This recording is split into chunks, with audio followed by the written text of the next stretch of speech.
The grind. Is that you, really? Reynolds informed George that he had just been served. You really can't be serious, George stuttered. The big man, wearing a sympathetic mask, responded, afraid I am, buddy, while taking a digital picture of George clutching the big brown packet.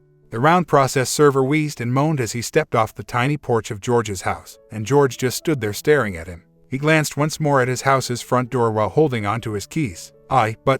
George stammered. And you, sir, a restraining order exists. Reynolds waddled away. You need to have someone from the police department come in with you so you can get your things. Dude, Samantha, what is the purpose of this? George barked at the entrance. Reynolds remarked, Sir, you've been told about that restraining order, as he opened the door of his big, 39 car. Don't make this worse than it has to be, okay? To the best of his knowledge, George and Samantha had been content, so he shook his head in confusion. The night before he left for another 14-day assignment offshore, she had undoubtedly rocked his world. He assumed that 14 days was sufficient time for someone to decide that they wanted to file for divorce and dissolve their marriage, but he was unable to recall any actions or words he had said or done that would have caused his wife to do so. George had the idea to give Polly Chastain, his wife's cousin, a call. But when George went over the documents for their divorce, he discovered that Polly had written and submitted them. A stern-looking policeman knocked on George's truck window and said, Sir, Mister, we have informed you about the restraining order. Whoa, that was fast, bluffed George. I just called it in and you're already here. I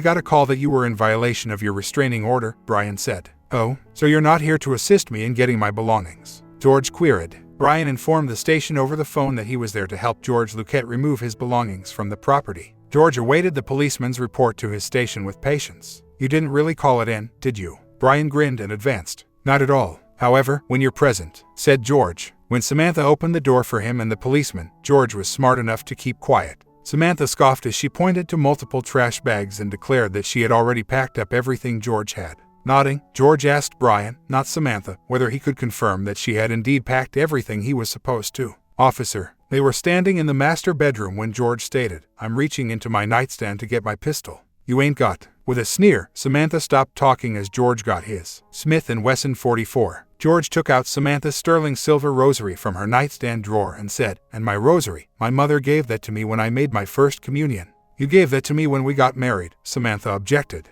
And you no longer wish to get married. I'm retracting my statement, George told her. George grabbed his 3 pillows from the bed as well. Then he opened the hall closet and took out a huge blanket.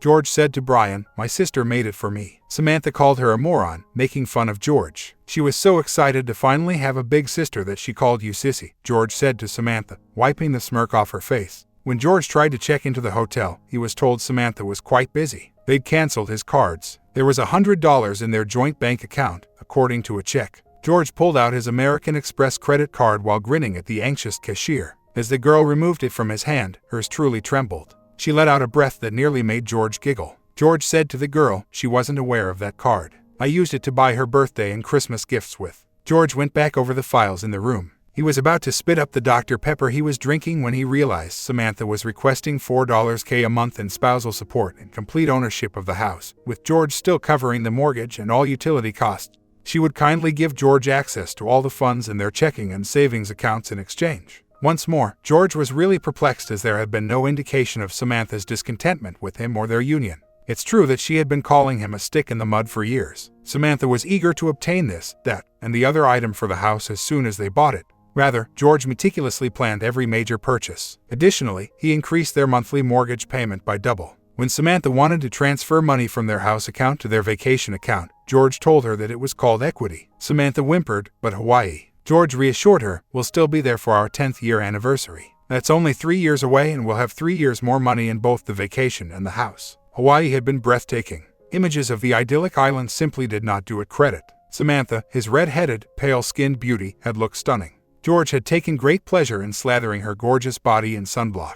After Samantha had cleared out his section of their wardrobe, George hoped she had packed his 3 Hawaiian shirts. Though he didn't think he would ever go back to the idyllic island, he did enjoy the baggy, cozy clothing. George sighed and looked for a reputable lawyer on his phone. Richards, and Jones' an agreeable voice responded. He realized how serious his condition was when he heard the voice reveal the name of the legal business. George released a trembling breath. The law firm's name was reiterated by the pleasant-sounding voice. George choked out, need an appointment with a divorce attorney. Yes, sir, Ethel responded in a calming, low voice. After gathering some details, Ethel promised George that a lawyer would contact him in an hour. After saying thank you, George drained the last of his Dr. Pepper. George considered to himself once more how much money a beer vending machine would make. Trevor said, Trevor Williams, as George picked up his cell phone. I can see you tomorrow morning. How's 9:30 work for you? Trevor used his influence to get a court to order the money to be returned to the bank accounts. When Polly threatened to withdraw from the divorce if Samantha continued to perform pranks, Samantha was taken aback. Samantha questioned how George had obtained legal representation. She had deliberately withheld all of the funds, leaving just enough for George to spend a couple nights in a motel. Before he left for his 14-day shift, she had revoked their credit cards and had new ones issued in her name alone. It doesn't matter how he obtained legal representation. He's got one, yelled Polly. A cousin or not. This kind of nonsense is not something I will tolerate. You get it? Samantha complained and transferred half of the money back to both their savings and checking accounts. In addition, she turned in 4 of the 8 CDs she had removed from the safety deposit box. How about the residence? The home loan? Samantha made a demand. He will continue to pay half until the judge makes a decision regarding division of assets, stated Polly. And electric? Samantha made a demand. You live there, he does not. Pay your bills, groaned Polly. You know, in contrast to what your pals may have said to you. In a no-fault divorce, you don't always get the gold and he gets the shaft. Samantha, too. These accusations of mistreatment. You had better be able to support them. Hear me out, the courts detest being misled or exploited. George rented a 1-bedroom apartment in a comparatively pleasant neighborhood in Kimball, Louisiana, using the funds in his newly opened bank account. Cowboy's Barbecue was 3 minutes distant by automobile, while the Casual was a short stroll away. The young couple who lived in the flat next to his was outgoing, chatty, and noisy. She was employed in the shipping department at Alana's Playtime, while he was employed at Kendrick's Engineering. Are you employed by Bowman? Foster Chalmers said with pride. You know, we're the ones who do your upgrades and maintenance. Yes, sir, George grinned, helping Foster haul George's nearly brand new sofa up the stairs and into his apartment. George graciously left his spare apartment key and mailbox key with Denise Chalmers. Their mailboxes were located next to each other at the apartment's kiosk, so she would check and put his mail in his unit. George questioned how much that would cost him, and she took offense. When Foster proposed a 6-pack of St. Elizabeth lager, Denise gave her husband a slap on the buttocks instead. Yes, we are neighbors. Neighbors tend to do similar things, Denise remarked with a strong Cajun accent.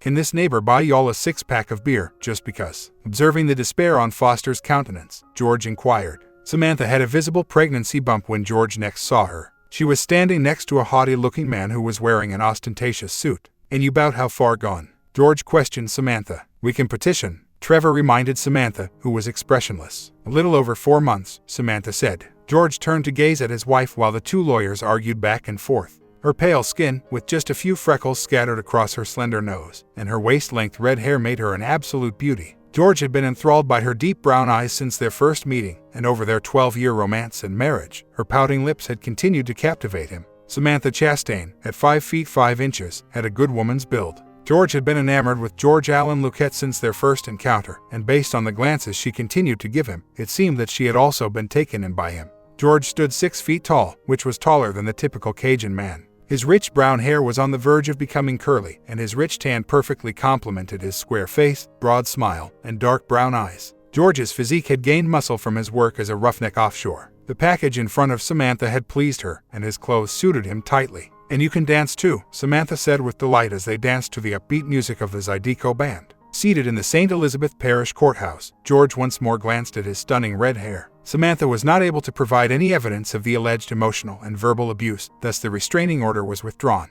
When George muttered that he didn't want to be 500 yards away from her anyhow, Trevor grinned.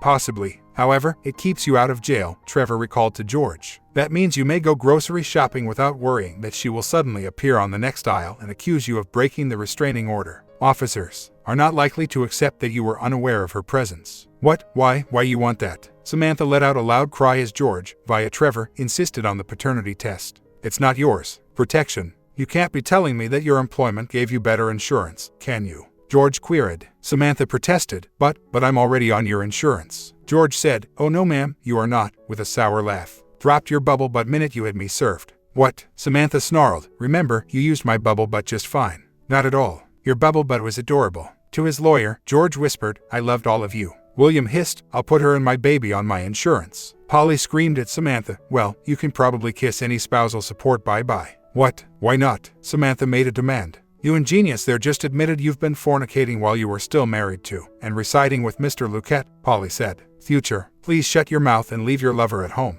George gave Dr. Frank a sample of his blood before heading off for a 14-day shift. The man told George that taking a DNA test while the baby was in the mother would not endanger the child in any way, and he grinned as he said this. The baby was not the source of the sample, rather, it came from the amniotic fluid. Dr. Roberts did share George's worries with Trevor and Polly. When Polly told Samantha that information, Samantha started to cry. You know, it might not be too late, Polly said to her cousin in a low voice. Samantha merely gave a headshake. She drove to Mountain Park after leaving her cousin's office. Samantha swung back and forth slowly while sitting on a swing until the intense heat of the sun forced her to return to her air-conditioned automobile. Young Insurance provided insurance for Bowman Engineering.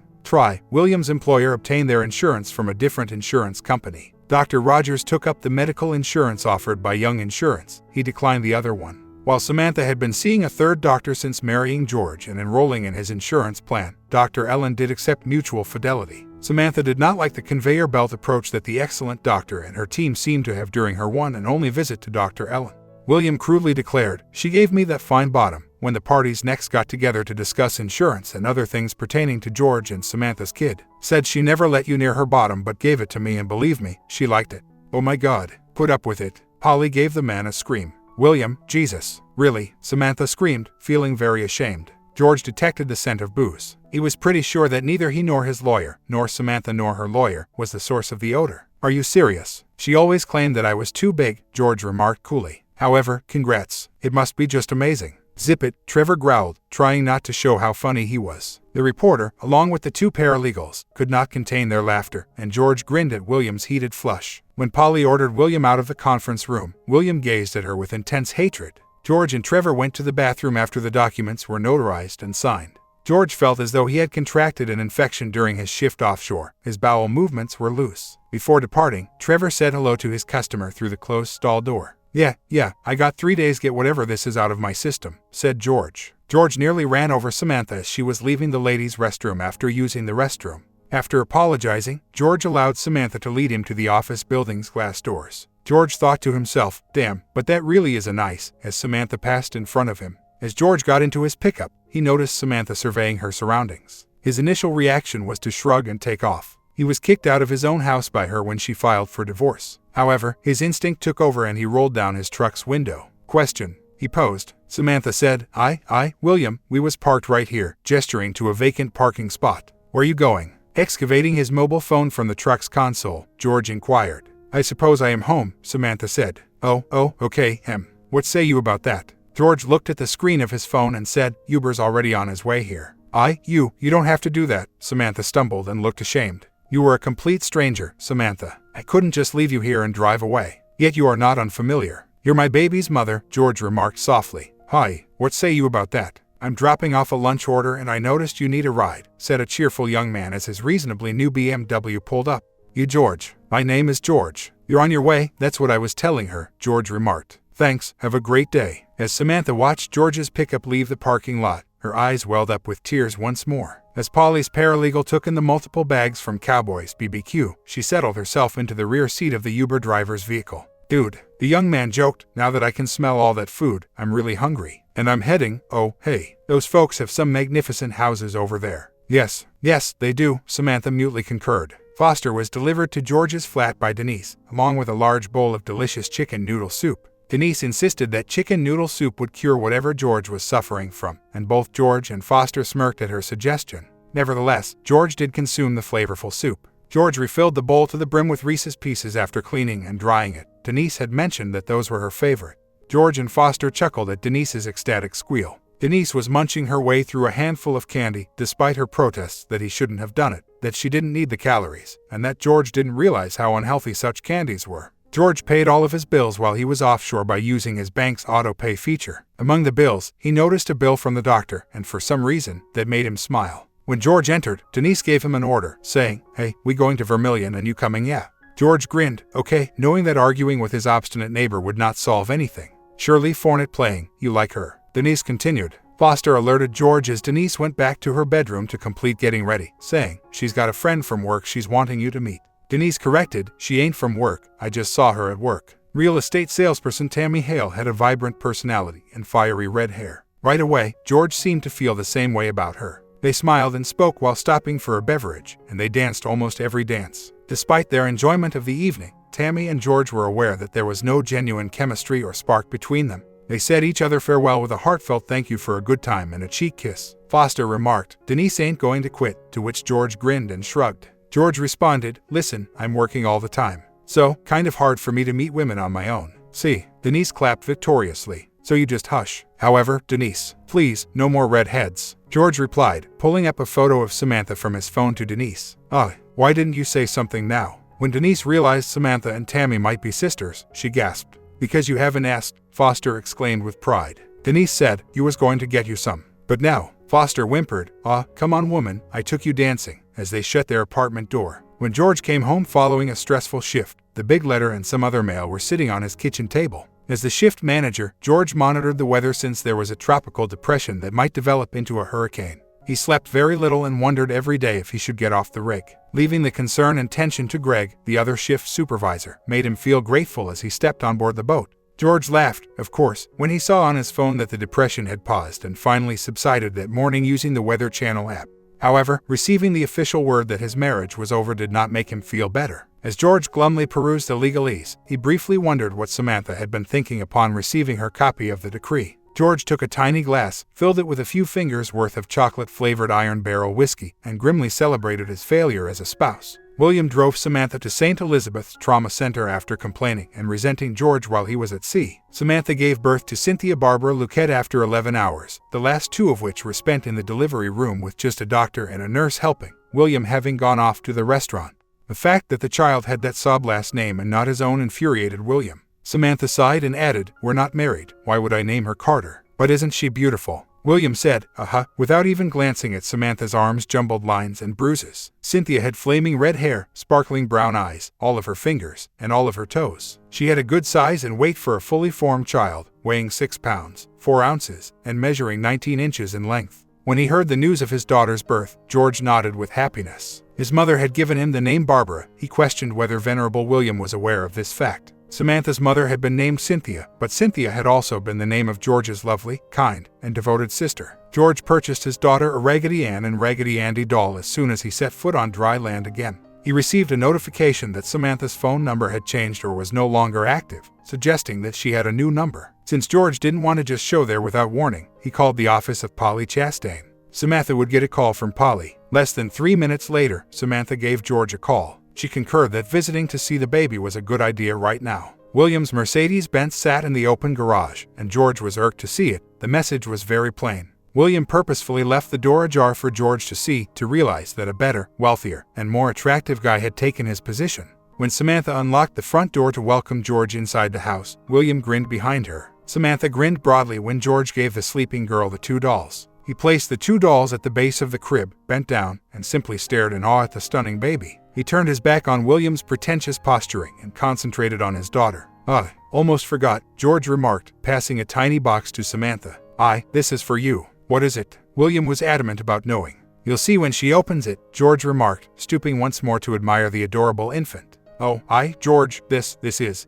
The sight of the 5x7 sterling silver photo frame with Cynthia's name and birthdate etched at the bottom brought Samantha to tears. George added, "You put her baby picture in that," and he used his phone to take a picture of Cynthia. "Hello, my love. It's me. Hello, it's my dad. Pardon me, could you please?" William said, "Oh, I see. She'll be calling me Daddy." George answered, "Maybe," with ease despite his boiling blood. "I'm sure she'll have names for both of us." When George kindly inquired about Samantha's new phone number, William again forced himself into the issue. All that would appear on the screen when she had called him was private. William's angry insistence that George didn't need Samantha's phone number was not placated by George's admission that he only wanted the number because they shared a daughter. "Oh, right," replied George. "I can always call Polly, I guess." George's phone buzzed while he was 3 blocks away. He grinned, looking at Samantha, who had texted him her number with the subject line Cynthia. Cynthia was awake the day before he went offshore once more. And, even better, William wasn't there. George was crying with joy as he got to sit in the new rocking rocker and hold the adorable girl in his arms. George was hesitant to release the daughter even though she cried out for a clean diaper and some of Mommy's. Samantha started to unbutton her blouse and stated quietly,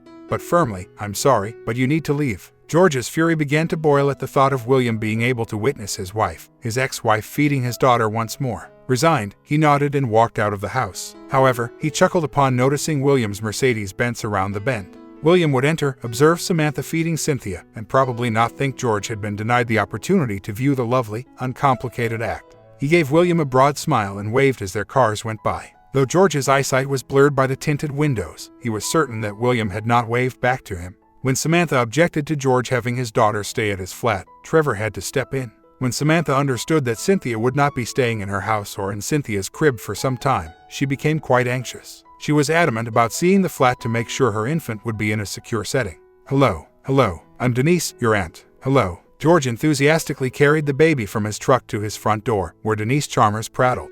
George, who is this? Samantha asked, looking worried as a short, stout mother raved about her kid. Hey Willie, do you think the Saints selected Jameis Winston in the draft? Yes, I am aware that Breeze retired, but what about Taysom Hill, you ask? Foster demanded while William followed Samantha and gave everyone and everything a glare. What am I? Hey, guy, it's William, okay. Not Willie, William positioned himself. Samantha reluctantly agreed to the cast iron cot, which went well with the cast iron queen bed. The fact that the bed was made nicely did not surprise her. When it came time to bathe his daughter, George would place a little wash bin into the immaculate bathtub, which did not startle her in the least. The presence of baby shampoo, baby lotion, and baby soap did not surprise her. Denise showed Samantha the tube of ointment in George's medical cabinet and said, and I told him get that med because it's the best she gets her that diaper rash. Now, you use cloth diapers or them disposable ones. Disposable, Samantha said, remaining uncertain about this Aunt Denise figure. Denise just said, in response to that. Samantha discovered that George's chocolate-flavored Iron Barrel whiskey was what had brought William and Foster together, rather than their mutual passion for the New Orleans Saints. Samantha stoically extended her hand to take William's automobile keys. What?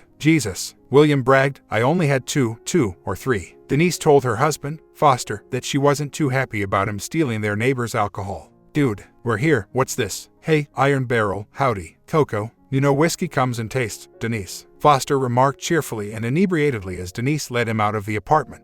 Keys, Samantha insisted, or I can take an Uber, as William stumbled from George's cozy couch. Samantha drew William to the car and gave Cynthia one last kiss on the cheek. After observing Samantha leave, George closed the door. Samantha saw to it that Cynthia Barbara Luquette's baptism took place on a Sunday that George would be able to attend. Samantha's father, Richard Chastain, told George how upset he was in his daughter's behavior during the christening. Richard was certain his daughter could do more than marry a roughneck. The two had always had an uneasy, stilted relationship. Her father was certain she could perform better, even after George was given the position of shift supervisor. Now, though, Richard was unsure if his baby girl had traded up, even if William Carter owned 1/3 of Tri-Carter, a company that provides oil field services. Richard was certain that his daughter had not traded up since he saw George flinch when Cynthia sobbed and William just appeared bored as the water was poured over her head. George defended himself, saying, wasn't my doing, while they ate finger foods at Samantha's residence following the christening. Yes, I am aware of it. Richard reluctantly nodded. She was honest about that, at least. That woman keeps calling herself Aunt Denise, that your girlfriend. George laughed and pointed to Foster, who was eating the hot meatballs and whistling because they were too hot. No, she's married to the goofball in the Saints shirt over there, George said. The celebration came to an end quickly. Foster didn't want to miss the second half of the Saints game against the Carolina Panthers, so he and Denise left. When it became clear that the booze was not going to be served, a few of Samantha's employees from Casa Ol Mexican restaurant left. William made fun of George, saying, she'll be calling me Daddy, when George was sitting and rocking the infant. Oh, I'm sure she'll have a name for you, George remarked, looking directly into William's eyes. William, Samantha uttered with pursed lips. If she doesn't, what then? Richard laughed and George grinned. I have some suggestions. George, Samantha whispered, her lips pressed even closer. George spoke quietly, bye sweetheart, bye, to the sleeping baby. Daddy misses you already. Samantha softly whispered, thank you, as George reached for his daughter's room's doorknob.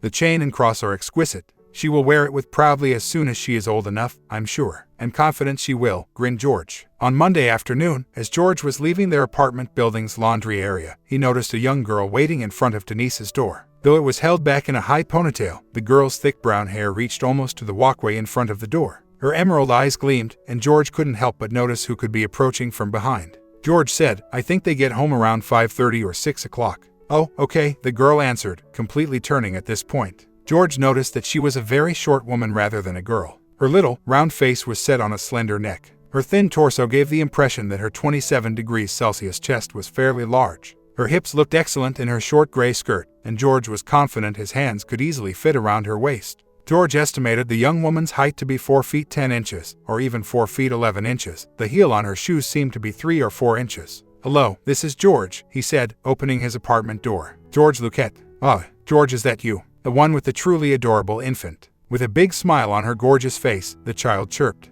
"That is me, ma'am. And I must say, there's none more beautiful than my Cynthia," George exclaimed with pride as he placed his laundry basket in front of his door. After retrieving his phone, George gave the young lady the most recent pictures, which were shot at Cynthia's christening. The young woman exclaimed, "Ah, hi, you met Cha-Cha, I see," replied Foster. Immediately, the admiring smile on Charlene Chalmers' face turned into an unpleasant frown. Her gaze shifted from Foster's amused expression to George's somewhat inquisitive one. "And I see you've met my second favorite brother," Charlene angrily said. "And how many brother you got?" George inquired, assuming Foster's immediate family included solely of sisters. "One," yelled Charlene. After putting his laundry in his apartment, George entered the Chalmers flat. Foster was brewing coffee. It was beyond George's comprehension how Foster and Denise could sleep with such a high caffeine intake. "Foster says you work offshore," said Charlene. George replied, "Yeah, fixing go out tomorrow. Why, I was doing the wash." With pride, "I am an administrative assistant," Charlene declared. "She works right up the street there," Foster proudly stated. "Where you work?" Thinking that the girl was too young to be an AA, George inquired. "I'm with Vickers and Dumas. They do investigations," Charlene stated. "Maybe they need investigate where the rest of you is," Foster recommended. "George, perhaps you noticed. She isn't, but what about 3 feet? You have coffee next door, George." Charlene jumped out of her kitchen chair and stated, "I'm not going to sit here any longer until Denise gets home." George remarked, "I can make us some quick." "Hey Foster, need see they can investigate why you a butt head." "Huh." "Yeah." After Charlene gave her consent, George left the flat. Foster objected, saying, "Coffee just about ready. When Denise gets here, tell her your sister's next door," George replied. George discovered in his flat that Foster had a sister named Charlene Chalmers, Charlene Paula. Her family had given her the derogatory moniker Cha-Cha because of her name, Charlene Chalmers. At the age of 19, Charlene attended St. Anne Votech to receive training in administrative assistant. Her tuition was covered by the Nicole King Scholarship, and she intended to return the favor by giving the scholarship 5% of every income until she had cleared her debt. "My cousin Michelle attended ULD for 4 years, graduating with a degree in literature, I believe." Additionally, Charlene mentioned that she was an AA at St. Elizabeth Water while sipping her coffee. "Your mug appeals to me. How is Isle of View doing?" "That's in the Gulf," George said. "Say it a little slower," as he filled his own mug with decaf coffee. "Isle of View," said Charlene. "Well, considering that we recently met. I also love you," George grinned. "Isle, oh." After saying this, Charlene let out a joyful, melodic chuckle. "You're over here, my butthead husband says," Denise said as she stormed inside the apartment. "George, you show her some pictures of that beautiful baby." "Yes, it did," Charlene said, stooping to give her 4'11" sister-in-law a hug. "Foster, did you know that I'm working up there? Accurately in Dumas, Vickers, and Vickers. Where's Lopez Square?" "That's right," Denise confirmed, gesturing to the uglily squat structure. With pride, Charlene answered, "Uh-huh." While Denise prepared their dinner, George was pulled back to the Chalmers apartment. Isle of View printed on a 16-ounce mug was George's gift to Charlene. It was not difficult to determine that pink was her favorite color. Foster, Charlene, and Denise all gave the same response. Between the dinner and eventually hauling himself out of the apartment, George found himself making a promise to Charlene that the next time he was back from his job, he would take her to Vermilion for a dancing night. Immediately, Aunt Denise offered to watch Cynthia's children. "Hey, sister, pay attention. My little sister. Hear that she's only 19. Foster gave George a threatening grimace. "And what was our age?" Denise screamed at her partner. "Oh, could you be a bigger jerk, my God?" With a burning flush, Charlene angrily yelled at her brother. "We're going to dance." Stepping out. "Okay, so that's it." After working a 14-day shift, George was determined to pick Charlene up from her parents' house. He was determined to see Debbie Chalmers and Hank inside. Gazing in wonder, Charlene heard George and her overbearing father share fantastical stories about deer seasons in the distant past. The two men agreed to try to go hunting together during the upcoming deer season. The band had a great sound, but the singer was a pain. Every song was sung by the blind guitarist via his nose, giving everything a nasal twang that was not at all appropriate for the tune or his voice. However, the band itself produced some upbeat music that is perfect for dancing to. His truck's make-out session in front of her parents' house caused his windows to fog up. "When you getting Cynthia?" As George led Charlene to the front door, she inquired. "What y'all was talking about parked in that truck for last 10 minutes. Charlene came onto the porch and Hank questioned, jerking the door open. Charlene gave a squealing sound. Charlene squealed, and George noticed the delighted gleam in Hank's eyes. George gave the man a sly smile. George said with ease, "We were wondering how long it takes you to come out here and beat me." "Until tomorrow, Charlene." Hank, good night. What? That's Mr. Hank, young man, Hank remarked as he drew Charlene inside the residence. Yes, sir, Mr. Hank, a beaming George said. Tomorrow night, make plans to take her to Sweet Peas for dinner. Is that okay? What they having? Laughing, Hank inquired, listening to his daughter gripe angrily to her mother. Does it matter? You may expect great things from it. George grinned and climbed into his pickup. The pork chops with stuffing were delicious. Charlene finished her meal, much to George's amazement. However, none of them had even the slightest space for dessert. Samantha had grown used to Denise's domineering demeanor by this point and felt at ease in her company. Samantha concluded that she and Denise were friends, at least in part. So, requests to view any updated photos of the infant were greeted with grins. When Samantha and Cynthia showed up at George's apartment, he was not shocked to discover 2 ladies and a baby on his doorstep. William decided to stay in his vehicle. Samantha had set the rule that William was not allowed to drink in George's flat, even if William and Foster shared nothing else but alcohol. In response to the kind wave from George's strange neighbor, he nodded politely. All right, so you got this. Indeed, Samantha rambled, planting another kiss on Cynthia. I know you got this. If you need anything, just give me a call, all right? I say goodbye, my love. Goodbye, Cynthia. Mommy already misses you. Goodbye. Charlene appeared at George's door 5 minutes after William and Samantha had pulled out of the parking lot. Hello, is she here? The infant right here, Charlene yelled, storming inside the flat. While Charlene fretted and cried over the baby, George started a pot of decaffeinated coffee. Next, he placed both his green Isle of View coffee mug and her just acquired pink Isle of View mug on the table. I can hold her. As Charlene carried the baby into the living room, dining room, she inquired while still holding Cynthia. It do any good I say no? George grinned. Nope, Charlene replied while lounging on the cozy couch. Hi Cindy, hi sweetheart, hi. Charlene was singing some Cajun tunes to the baby, and George could feel the tears stinging. He recalled hearing his mother sing the same songs to his sister Cindy, and she had done so for him as well. Cindy insisted their mother perform her those songs even when his sister was 15 years old. George thought, Cindy would have loved you, as he observed the stunning 19-year-old holding the baby in her arms.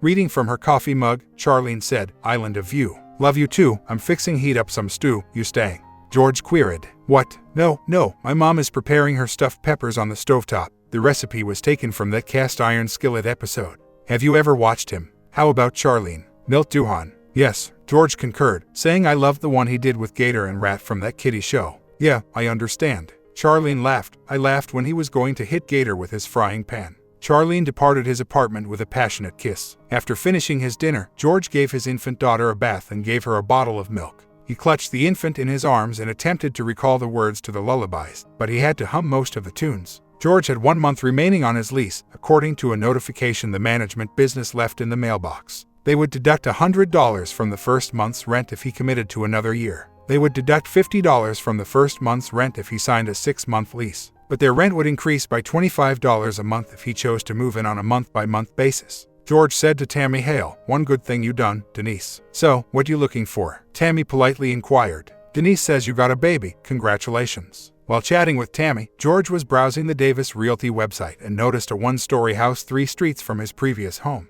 He supplied the MLS number and address to Tammy. That particular one. It's priced to sell. Absolutely, sir, Tammy said. I can pick you up and, Tammy, unless your vehicle is equipped with a car seat. There, I'll meet you, George urged. With a grumble, Foster wrenched himself away from the highlights of ESPN Sports since Denise insisted on attending.